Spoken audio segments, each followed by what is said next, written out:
Regardless, Coast. I'm so happy. Okay, All right, so we are back in the air. It is Thursday, May 9th. 4:35 PM, Senate Natural Resources and Energy, joined by our colleagues from Central Economic Development. We're continuing our work on H 687. We have a draft, we've been going through a draft amendment, we just came to closure on. Do you want posted on our website? yeah, Okay, so for anyone trying to keep track of the evolving text, we have Senator Ram Hinsdale offered up an amendment for discussion as draft 1.1 dated today at 9:24, timestamp 3:12 PM.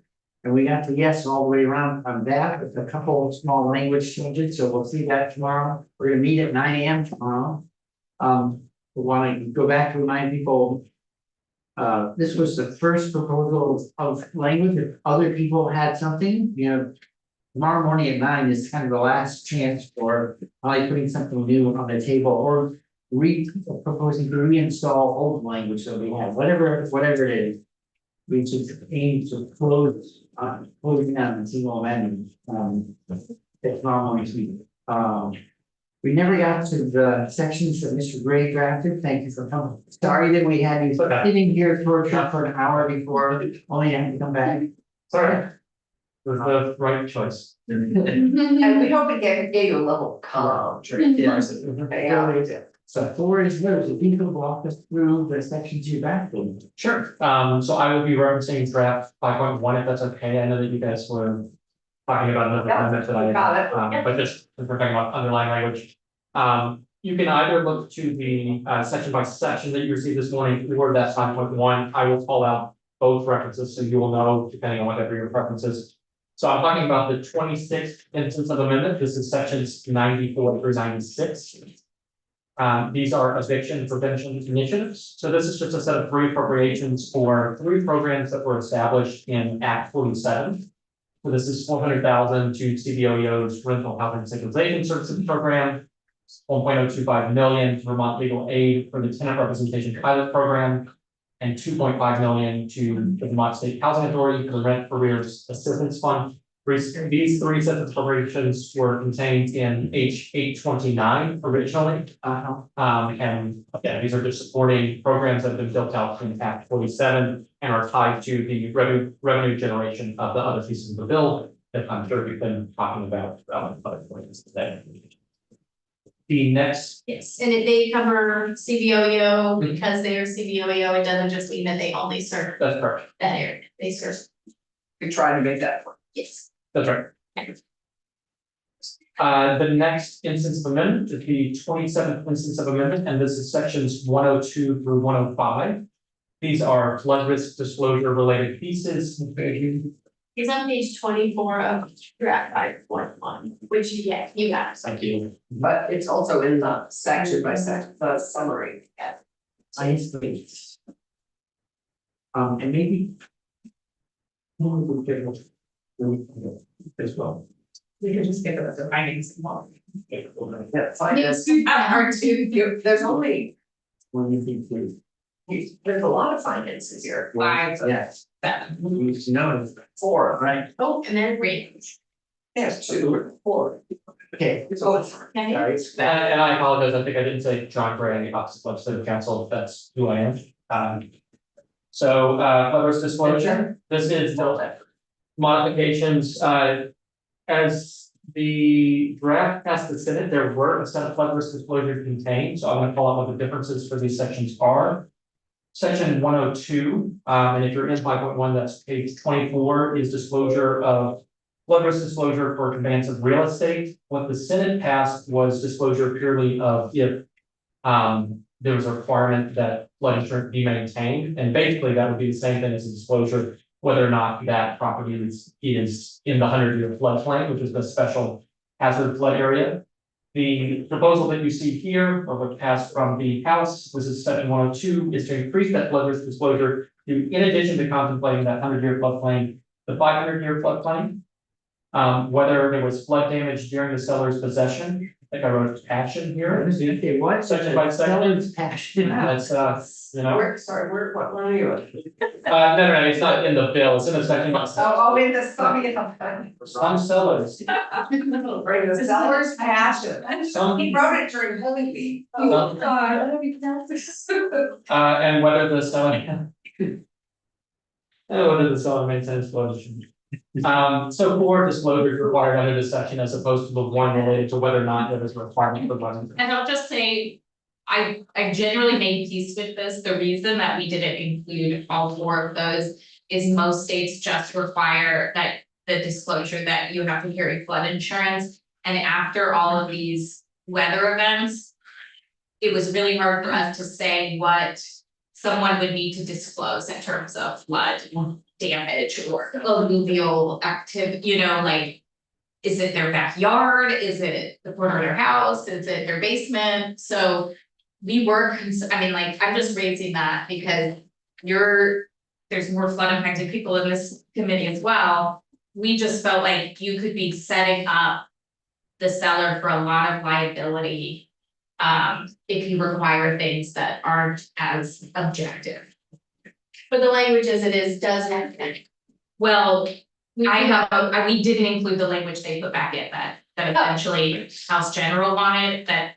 So you're proposing to leave. I'm okay with it, but I would raise it just for your committee to understand why we didn't do it. Yeah. That one piece is very subjective. About what it means to have flood damage. Is it, could you explain, so when, to that point, how would someone get a designation of a 500-year floodplain? Oh, so the 500-year floodplain is, I think, different than this. Yeah, 500-year that's floodplain is a FEMA recognized term, whether subject to flooding or flood damage while the seller possessed the property would essentially be asking a factual question to them, and they would have to make a determination to the point of flood damage, whether something is attributable to that. We do want to there's a specific reason to call out this inundation or from flood related erosion or landslide damage. The reason that was included is my understanding is that the flooding that's often happened here is due to that rather than say flooding from a hurricane, which imposes a different kind of damage. So I don't know exactly what the factual process would be for people to do this, but I can say that we would not be unique in requiring this. It is true that other states commonly require 100-year floodplain. It's easy to tie to, but other states also take this approach. And this was a Natural Resources Defense Council backed proposal for ensuring that folks are aware of whether or not flooding has in fact affected their property, regardless of whether or not the FEMA maps are accurate. But We might say like structural damage, I don't know, like we will, I wanna let, like this. Well, sure, I mean, I could also picture some threshold there of, well, actually, let me back up, I'm fine with keeping it as is. But I could also picture having a threshold that's like, if you had to spend money to fix your house, then then you know that it has been damaged. Like versus like, we just had a. Possession. because that is, yeah, we, Right. I did it last night. Like if you just were like, just pumping water out of your basement as often happens, you know, that maybe, that maybe doesn't qualify, but if you had to. Pay a lot of money, right? Right. We're not proposing to change, so I'm putting a flag in case people wanna come back. Let's keep noodling on it. Okay. So Look at different language, language. and if they, don't just look at the summary, look at the language in 27. Yeah, I guess I would like In to. section 102. This part, I would like to accept that, or concur with that section, so let's do, at Flag, you know, least. We got anyone, section. anyone this section. wants to dig in, I would say, So dig away between now and, yeah, 70-30, yes. meeting it now. So I just, yeah, so I just, so if we want. Language to be included in, so if we have the wrong Hinsdale amendment, if we want language included in an amendment. With our name on it, it is, We can add it to the one we already have, but. I just I want to strike all of it. Is the proposed one you guys no, are, these are proposed instances of that. in the one you guys have been discussing before I came in? Yes. Okay, so this would already be the underline unless you guys struck this. yeah, so that's my confusion, did your amendment strike all of these? Our original proposal that traveled through here had just the one criteria that you had to disclose that you're in a floodplain and have to carry flood insurance for that reason. We might take out I would flood take, damage, like, I mean, we might leave flood damage and take Yeah, out I flooding. think just to flood damage, was subject to flood damage Yeah. and get rid of flooding or. Right, so how about this? I don't know how much more we have to go through. Okay. Let's just We Yeah. do on, look. 12 minutes. go through the balance and we have a team now. Cogitating, Agitating. I would do this. cogitating, We've already some of us, I there you go. right, Upper close. Mr. Gray. Thank you. So sections 103 and 104 through 105, these track the exact same flood risk disclosure that was in the Senate proposed language. The sole difference here is that in each instance, DHCD is tasked with providing a model form so that that disclosure just arises in a form that's recognizable to folks. That's all that is. It's otherwise the same flood risk disclosure in those sections. Sorry, I don't know what a model form is. The DHCD would develop a form that's how what it should look like. Like an application. Yep. Sorry, okay. So you're good. The next piece is the 28th instance of amendment. This is on page 27. This is a slightly different kind of flood disclosure because this is not related to real property. This is related to personal property. So one thing that's noted is that for mobile homes, which is what sections 104 through 105 address, is they address mobile home lots leases. But there's the possibility that you buy a mobile home as personal property and that may have been damaged by floods. So this section 105A is meant to get at that. This requires flood damage disclosure for mobile homes sold as personal property. And it has the same kind of language that you guys were just discussing. So if you look at the top of page 28, you'll see a written disclosure, this is on line 2, of any flooding history or flood damage to the mobile home owner and seller, including that flood damage from inundation or from flood related erosion or landslide damage. So this is meant to get at mobile homes to the extent that they are not picked up by those mobile home lot leases. That is very good, because if you've ever had if you've been in a water damaged mobile home, it is no fun, and sometimes you cannot tell because the makeup of those mobile homes. I mean, they hold on to mold sometimes, I mean, and it can, in the plastic, I mean, we were underneath those mobile homes. Without masks, I might point out. I would love to keep this section in here. Yeah. Oh, that, I think it was mostly what we had. This is what we, pretty much what we have. So we've agreed to this. Mhm. And it works to, I mean, this is like, yes, unless we pause and say we're making a change. Yeah, and I just wanted to flag like that. I think the flooding issue is subjective and we're. Our default is yes, it's. Yeah. We just I'm have not a buying it. potential change Yeah. here at the top of page 25. Well, and. I'm wondering if the language that we use to describe the damage from mobile homes is useful in In the other one. the other Mhm. section as well. Again, still noodling, but. Yeah. Right, move along. Even though. Oh, good, that's not much time. Well, you said it. Is the language specifically addressing mobile homes? Should that be applied to other structures as well? Is there a structural reason why this is only the mobile homes? Like, It's just that they all three are separate categories in the law. Like what you Yeah, disclose otherwise- with tenant, what you disclose to a These are mobile home disclosures to purchaser. future seller. Oh, I know that. Yeah. Because it's property law versus housing. Okay, and different sections. Yeah. Yep. But we're trying to roughly give them as much information as they would need. And a mobile home's basically ruined if it's gotten water damage. It's like a car. So I will jump to the 29th instance of amendment. This is on page 28. Very straightforward, section 111 in the Senate language, which is a land bank report has been struck. I think the quick basis for that was that the House felt that insufficient parties were included, is the last that I had heard. I was not totally up to speed on why the House made the decisions that it did. But the land bank study, I think their view was that this was underdeveloped and that if we wanted to address this, As it were. this would be a next year's task, was their view.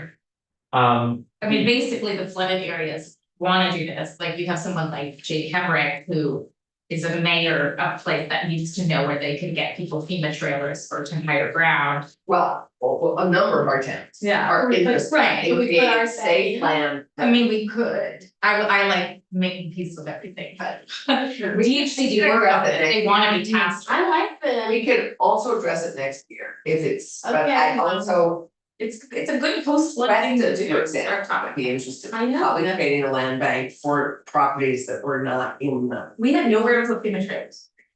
Right. We have nowhere to put a bunch of stuff. So noted, do. onward. I did. Okay, I'll make a So, I'm thinking about flag on it, it's getting, as a flag, I mean, energy. the last piece I have is the 31st instance of amendment, which is the bottom of page 28. This is section 113A. Again, this is another deletion. There has been a proposed long-term affordable housing study. Tasking VHCB with developing that long-term program. I believe the House cut this because they felt that they had done that study and proposed 829 on the basis that it was a long-term study. So that was the thinking behind cutting We it. wanted this study and I frankly, I want to the fight universe, this like, a lot of the housing partners felt like they weren't adequately represented in the appropriations that were made, not the amount of money, but that, you know, it was a lot of like, and then we just give the money to VHCB, oh, and we'll also give a little bit for first gen home ownership and other things. And I think we could use this study so that the coalition is forced to get together as equals. And I would point out, we have now had 4 or 5 charter changes that have had no cause evictions in them. We need to be studying our evictions and figuring out what we're doing about it. We're not putting This evictions is in. this is a separate. This is the affordable, Gus, Sorry. Gus I'm asked in confused. lieu of the. Yeah. Major, because I wanna start next year talking about a major housing appropriation, like I. Yes, again. All right, Good, yeah. It's up to you, I mean, I'm really, okay. so let's. I'm sorry, so this is not the eviction study, I'm sorry, I just jumped to assuming it was. Yes, let's. It says that our last section? That is my last section. Okay. Yeah. So we have, I think, Sean, as best I know, we're leaving everything the same, other than the cogitators are working Yeah, we're cogitating, on that section. we're cogitating And on I'm 29. Mr. Grace's language, if we can work with him sooner rather than later, that'd be great. Because by 9 o'clock tomorrow, we should try to have we're gonna have more proposals of change that would be great if they're already. Just like then around Houston showed up with it, so we can see it laid out, and talk it through and make a decision yes now. So I want all of this left. In Center White, I know you had some stuff you were thinking about, so anyway, same Is it- deal for everyone, Mhm. other than, I think Senator Brock, you're drafting your video messages, no, you don't. It better not be drafted. If you wanna bring that in, we'll help, It'll be beautiful. there'll be a group effort, all right. Thank you, everyone. This was We very have productive. 5 minutes more till we have the floor, so.